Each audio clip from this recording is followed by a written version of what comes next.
Hello everybody, my name is Natasha Butler and I'm Marketing Lecturer at JCU for Marketing Matters BU1108 and BU2108, and we are up to week 8, and this week we're talking all about the power of branding. Now in this lecture we're going to demonstrate the power of branding and how that is achieved through identification and description of the branding strategy. From there, we're going to move into looking at some brand names, along with an outline of how brand names must be protected. The value of branding is also discussed, and we discuss branding policies as well, and where the potential, where there's potential and pitfalls of brand extensions, co-branding, and brand licensing. And we're also going to look at some of the major components of brand equity also. So we've got a few things to talk about in branding. It's one of my areas that I love. So let's dive in. So by the time we get to the end of this lecture, you will be able to identify and describe the concept of a product and the strategic power of branding. You'll be able to recognize how brand names are selected and protected.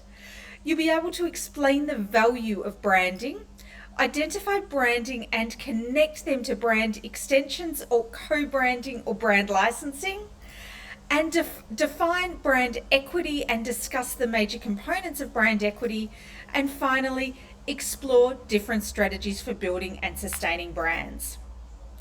But first of all, we need to discover, what is a brand? What exactly is a brand? So branding was first associated with branding cattle. So where people would want to identify whose cattle belonged to whom, and so cattle who would go roaming into somebody else's field could be easily identified to belonging to that particular farmer. So branding was first associated with the branding of cattle. However, then products started branding their packaging for transport, so we knew what product was inside the crates. And in the 1800s, Coke formed a brand with their first signature. Now, of course, businesses have brands right across the board, and we all know these brands that we see in businesses. But still, what exactly is a brand? So David Ogilvy, who's known as the father of advertising and is the founder of one of the largest advertising agencies in the world, refers to a brand as being the intangible sum of a product's attributes. Is that making things any clearer? Or what about if we have a look at the dictionary of brand, the A to Z of branding? And that describes a brand as being a person's perception of a product, service, experience, or organization. And finally, Martin Neumeier, he's a brand expert, and he says that a brand is a person's gut feeling about a product, service, or organization. So how are we feeling now about understanding what a brand is? So if we take all those words and look at those different definitions, some of the key attributes we have is that brands are attributes. They influence attitudes and behaviours. They give us our expectations of what to expect when dealing with an organisation, product or service. It's also a person's perception of what to expect. There's some element of emotional connection involved in a brand, and also to that gut feel, how I feel about things. So all of these words help us to understand what a brand is.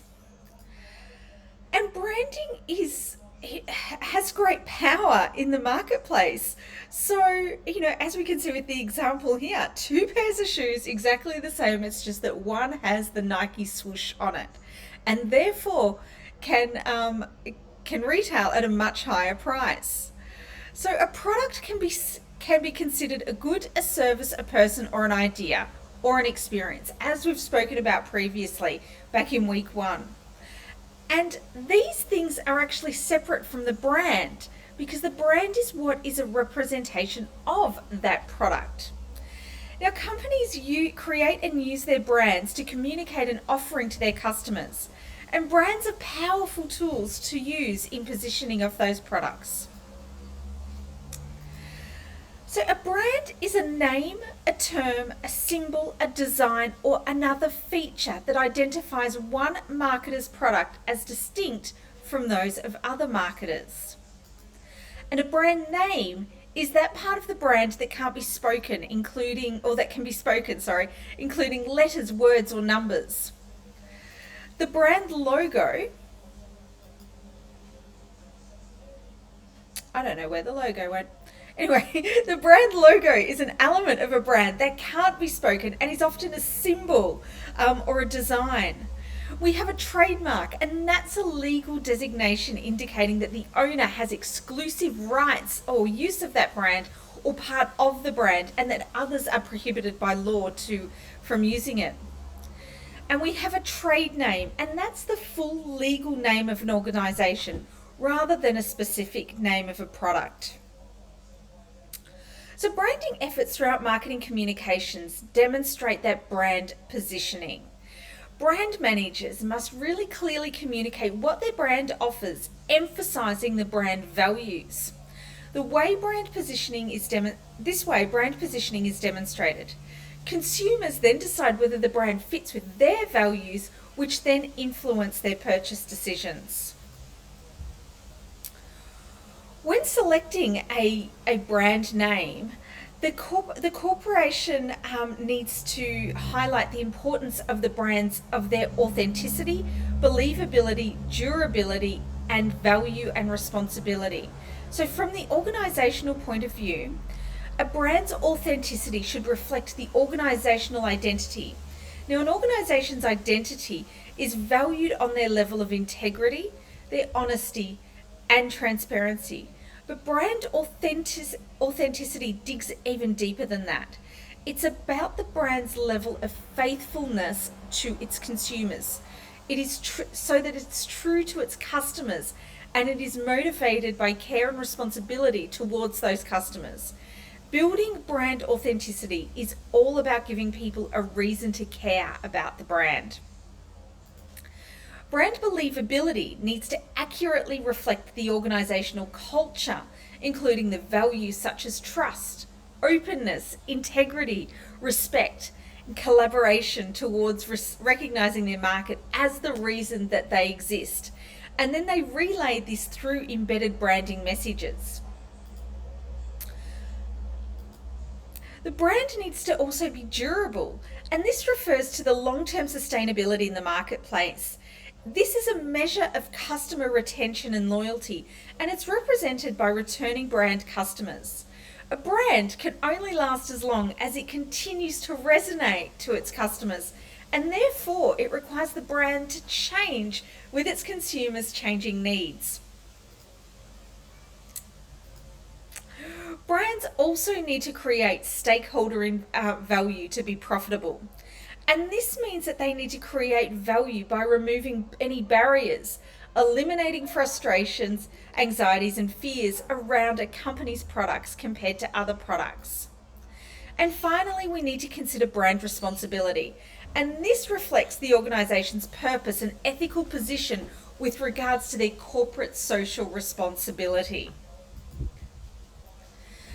Now, we need to consider these factors from the customer point of view when we go about selecting our brand name, because a brand needs to be really easy for the customers to say, spell, and recall. Really important there. I know there's some issues at the moment around the latest Kia logo, and that's one of the most misrepresented logos on the market currently, with a lot of people actually Googling Kin, thinking that is the brand name of the car. So we need to consider that the name should be easy for customers to say, spell, and recall. If possible, the brand name should suggest the product's uses and benefits in a positive way and avoid negative or offensive references. The brand name should be distinctive and can use some form of symbolism as a brand cue, like our Nike swoosh. A brand should be able to be designed to tell a story that can be used across multiple media channels. And finally, it also needs to consider cultural dimensions. We need to protect our brand so that it can't be replicated. And we want to ensure that we've got the exclusive rights to that brand name and that brand design. So we need to ensure that we've developed a name that can be easily protected through registration. So an organisation should be certain that the selected brand is unlikely to be considered as an infringement on any other brand that is already registered with the relevant patent and trademark authorities. In many foreign countries, brand registration actually isn't possible. So it's actually the first firm to use a brand in that country that automatically has the rights to it. Brand counterfeiting is a massive issue that high-end brands must contend with. I mean, who's been to Bali and come home with a handbag that maybe didn't quite cost as much as an original version of it? So when it comes to protecting our brand, it's only considered a trademark or a service mark if it is distinctive. A distinctive device is one that's capable of distinguishing the goods or services upon which it is used from the goods or services of other businesses. A non-distinctive device is one that merely describes or names a characteristic or quality of the goods or services. The distinctiveness of a device can generally be categorized into one of 5 categories, which fall along a spectrum of distinctiveness, from the most distinctive to the least. And these categories are, first of all, fanciful. So fanciful marks are devices which have been invented for the sole purpose of functioning as a trademark, and they have no other actual meaning other than acting as a mark. Fanciful marks are considered to be the strongest type of mark, and some examples of this is Kodak or Xerox or even Exxon. Then we have arbitrary marks, and these utilize a device that has a common meaning that has no relation to the goods or services being sold. So examples of arbitrary marks include Apple or Lotus or Sun, even for computers. We then have suggestive marks, and these are marks that suggest a quality or a characteristic of the goods and services.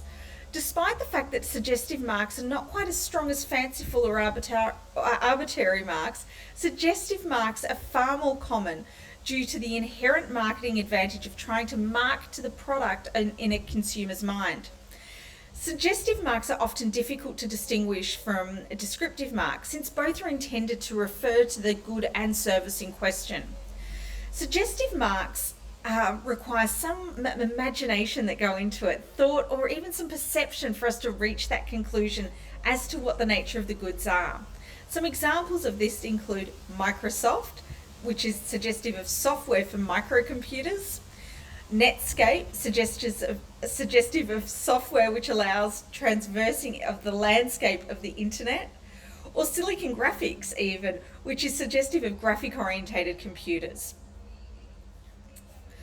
Then as we move down our chart there, we then move to descriptive marks. And descriptive marks, or more properly, merely descriptive marks, these are devices which describe the services or the goods on which the mark is used. If a device is merely descriptive, it's not a mark at all, since it doesn't serve to identify the source of the goods or the services. No trademark rights are granted to merely descriptive marks. For example, describing something that is an attribute of a product that may or may not exist, e.g. 104 key, to describe the keys on a keyboard. It is possible for descriptive marks to become distinctive, however. And this is done by achieving a secondary meaning. Secondary meaning indicates that although the mark is on its face descriptive of the goods or services, consumers recognize the mark as having a source indicating function. Once it can be shown that a descriptive term or phrase has achieved this second meaning, the first meaning being the generally understood meaning of the term or phrase, a protectable trademark is then developed. Examples of marks which may be considered descriptive but have clearly developed a secondary meaning include Sharp for televisions, Digital for computers, and Windows for windowing software. Finally, we consider generic marks, and these are devices which actually which actually name a product and are incapable of functioning as a trademark. Unlike descriptive marks, generic devices will not become a trademark, even if they are advertised so heavily that secondary meaning can be proven in the mind of consumers. The rationale for creating the category of generic marks is so that no manufacturer or service provider should be given exclusive right to use words that generally identify a product. So some examples of this are smartphone, social network, or email. Now, one of the things that haven't been included in this list is looking at surnames. Now, surnames and descriptive, geographic, or functional names are also really difficult to protect, and they're generally treated the same as the descriptive category. Now, to buyers, brands help us identify specific products that we like or we don't like, which facilitates the purchase of those items that satisfy our individual needs. Now, a brand helps out, especially when a customer lacks the ability to judge a product's quality. That is, a brand may symbolize a certain level of quality to a purchaser, and the purchaser in turn lets that perception of quality represent the quality of the item. A brand also helps reduce a buyer's perceived risk of the purchase, because the expectation is that brand should perform well. It's a good brand. It's a well-known brand. Brands can also give us a psychological reward that comes from owning a particular brand that might symbolize some form of status. Now, if we didn't have brands, product selection would be really quite random and probably just based mostly on price. Now, for sellers, brands identify each product for the sellers, which makes then repeat purchasing easier for our customers. To the extent that buyers become loyal to a specific brand, the firm's market share for that product achieves a certain level of stability, which then allows the firm to use its resources more efficiently. Brands also help sellers with the introduction of new products, because there's already familiarity with the name and perceived quality of the product or with the brand. It also helps for when a firm develops some degree of customer loyalty with that particular brand. Then it can maintain a fairly consistent price for the product instead of having to cut price repeatedly to attract customers. And there's absolutely a cultural dimension to branding as well, because consumers confer their own social meaning onto brands. A brand's appeal is largely at an emotional level, based on a symbolic image and key associations with that brand. The brand's appeal is largely at an emotional level, and it's based... I just said all that. I'm sorry. Now, this may result in the brand communities developing from either the organization behind the brand or from the consumer activity. So, for example, Harley Davidson and Apple owners, their association is almost cult-like. Now, these communities forge relationships between the brands and themselves, which competitors may find really hard to break. And for us as marketers, it's definitely something what we're wanting to achieve. For somebody to actually just to go out and buy a plain black t-shirt that has our brand on it and a consumer or a person wants to be seen wearing our brand, in essence becoming a walking billboard for us, is one of the greatest achievements that we can get in marketing. And that's what it is that we're wanting to achieve with developing our brands. Oops. Now, when it comes to branding policies, we need to consider how we brand and what to brand. And the branding policy is influenced by the number of the company's products, the characteristics of its target markets, and the competing products available, and the firm's resources. So one of the options that we could go down is individual branding. And this is a policy where we name each product differently.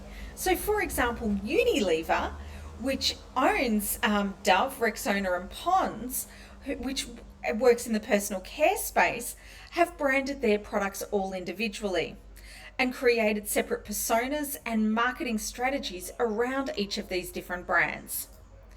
Kellogg's, on the other hand, incorporates family branding.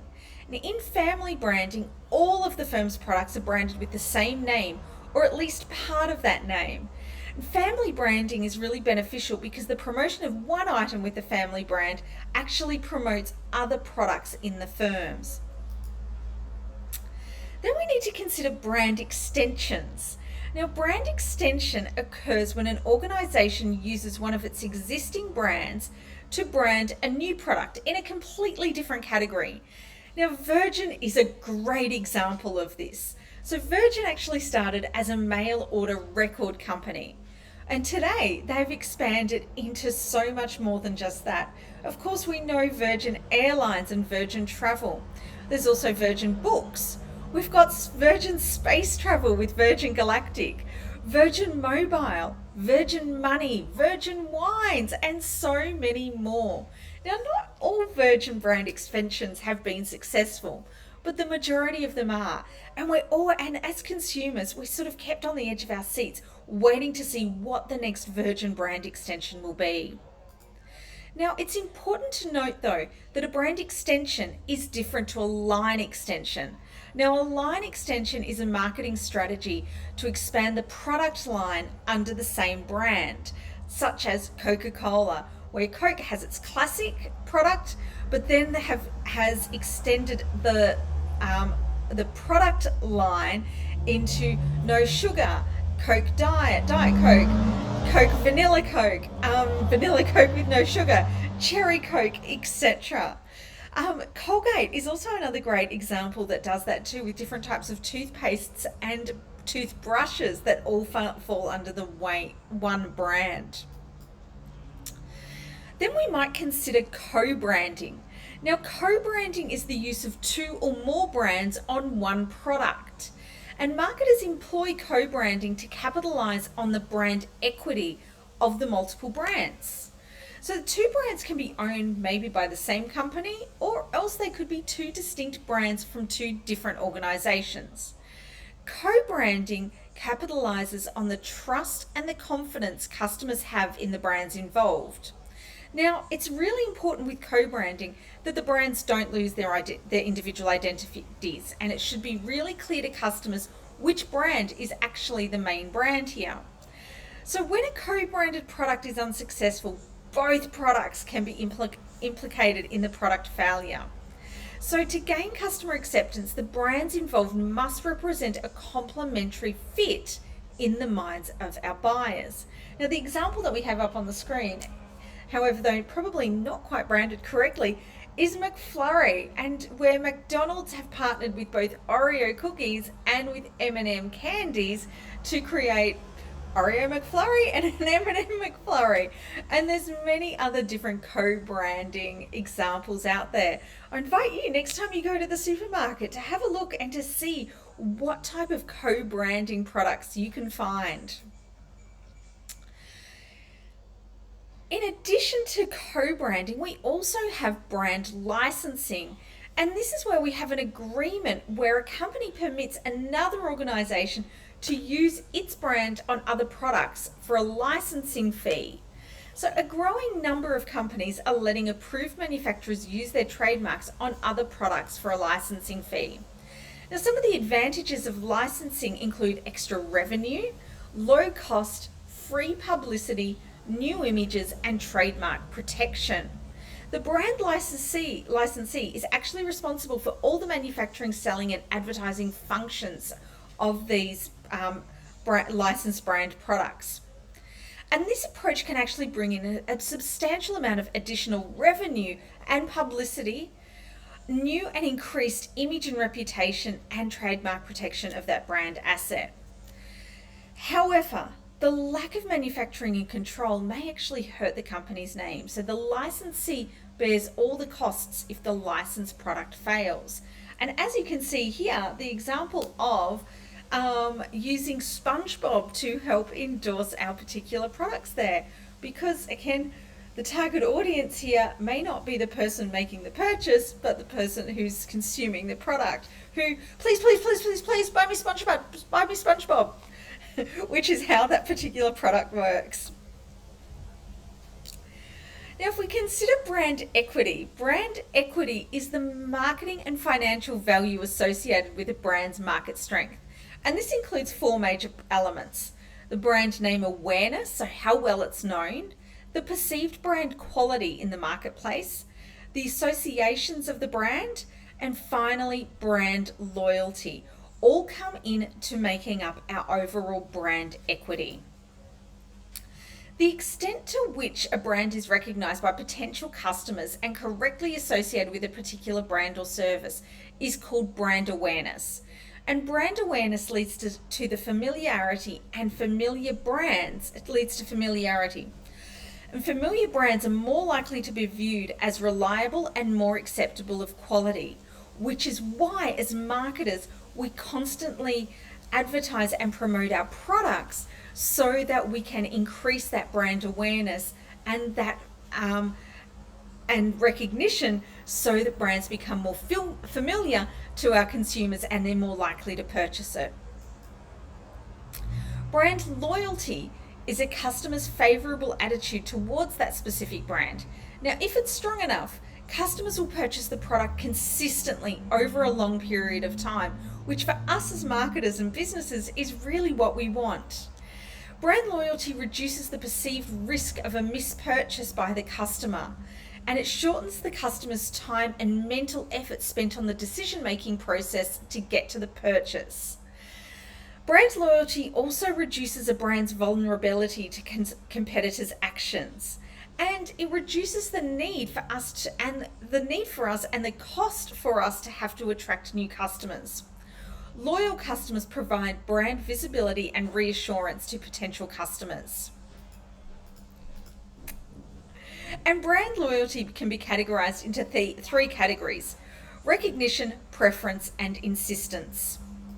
So brand recognition occurs when a customer is aware that the brand exists and views it as an alternative to purchase if their regular brand is unavailable, or if the other available brands are unfamiliar to the customer. Brand preference is a stronger form of brand loyalty, and this is where a customer definitely prefers one brand over another and will purchase that brand if available, but will not go out of his or her way to find it. Finally, we have brand insistence, and this is the strongest degree of brand loyalty. Now, this is when a customer strongly prefers a specific brand and will not accept any substitute whatsoever, and they will go to great lengths to acquire it. Now, brand loyalty is an important component of brand equity because it reduces a brand's vulnerability to competitors' actions. Brand loyalty allows an organization to keep its existing customers and having to avoid spending those significant resources to gain new ones. And we talk more about this in subject BX208 for sales, services, and business development.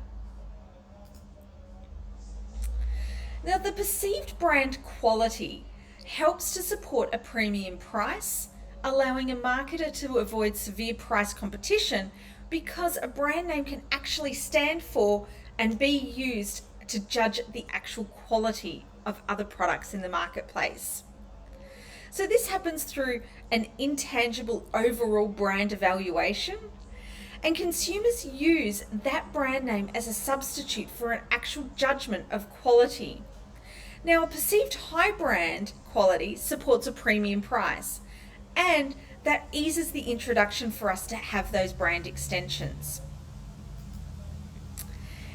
When we're considering brand association, this is where marketers associate a particular lifestyle or a certain personality with a specific brand to appeal to consumers who can relate to that image.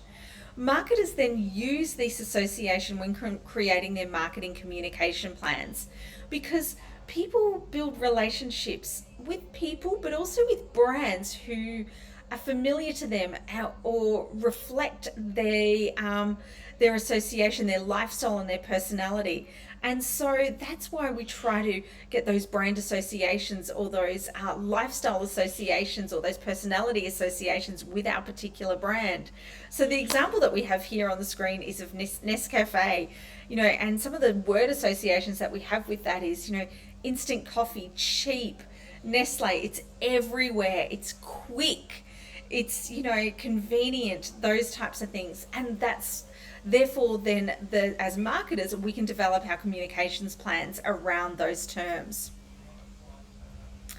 Now, when it comes to brands, there's actually two different types of brands. We have our manufactured brands, which is initiated by products to ensure that the producer is identified with the product at the point of purchase. Or else we have house brands, or also called store or generic brands, and these are initiated and owned by resellers, wholesalers, or retailers. Now, the major characteristic of house brands is that the manufacturers are not identified on the actual products. And when it comes to building and sustaining brands, we need to consider the brand vision, the brand objectives, the brand sphere, internal implementation, resourcing, and the evaluation. And we're going to look at into that in just a little bit more detail now. So the brand vision is about establishing the strategic future for the brand. The three elements of the brand vision are the strategic future for the brand, the purpose of the brand, and the brand values. Now, the brand values must align with the company's values and the overall brand vision that sets the strategic direction for the brand. Next, we look at the brand objectives. Now, the brand objectives guide management and employees towards a clear and measurable targets. Now, brand objectives are typically stated along the lines of to do what by when. So, for example, we want to establish 65% brand awareness within the 19 to 25-year-old age bracket across the Asia Pacific region before the end of 2027, for example. So we set clear brand objectives that can easily be measurable, they're specific, they're time-bound, and they're realistic. We then look at auditing the Brandsphere, and this is where we have continuously looking at the 5 forces of the organisation, distributors, customers, competitors, and the macro environment. Through undertaking an audit of the Brandsphere, organisations can identify critical forces that can either inhibit or enable our brand's vision. Then we have the brand essence. Now, the brand essence is all about defining the central characteristics of the brand. The brand essence is the soul of the brand and acts as a foundation so the brand appears consistent and authentic over all touch points.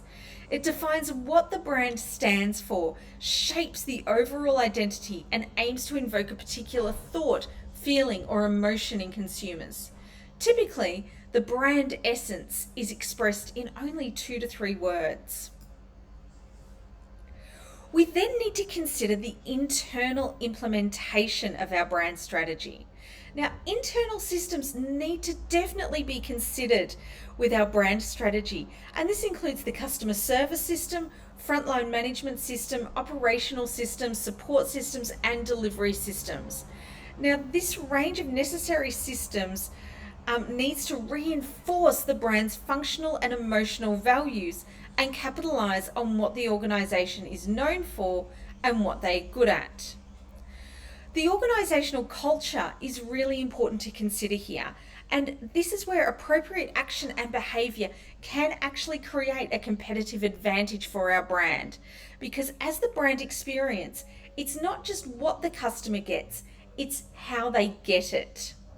Some of the elements characterizing organizational culture include those brand values, the people that deliver the brand experience, and the environment in which all of this happens. Now, strong brands demand resources and investments. However, investing in any organizational effort requires justification, and that might include internal debates as to what constitutes this justification. So for this reason, evidence must be gathered to make the argument for the particular investment into our brand building activities. Finally, we need to evaluate our brand activity.